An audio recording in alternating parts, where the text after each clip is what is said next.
Okay, fellow 109ers, it's update from end of play on Wednesday. Here we are standing in a recognisable hallway. So we'll step out and see how the door is looking. Here we go, it's still drying.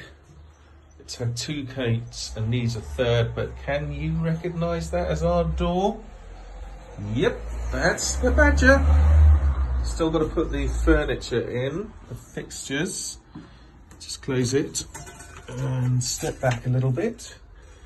See how it looks. Look at that sheen.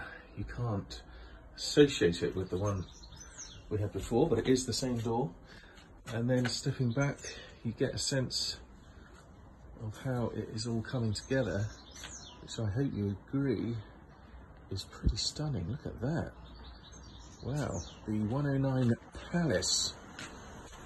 And then here we are, you get a close sense of the finish and the detail that Mike is getting. And do you recognise that light? There it is.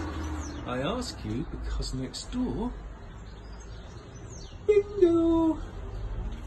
So here we are, it's looking fabulous, I hope you'd agree. A little bit more along your windows. Look at that. Check that out. Look at the finish. Immaculate. I hope you would agree. A close look at the lines and the brickwork there. All beautifully done. You see up there, it's Michelangelo, not Mike. Maybe they're one and the same.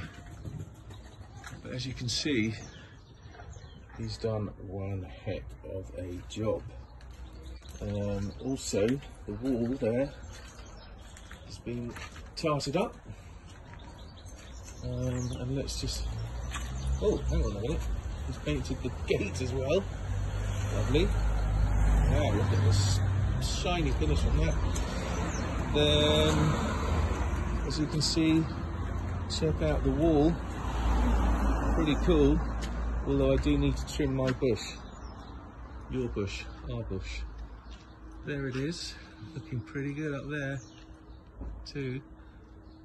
Going a bit closer, wow, I didn't know I could do that. So let's have a look at the walk-in effect. I see. Welcome to the Coughlan's, Arthur's, Longs and Wadies, who are now in residence. Good night.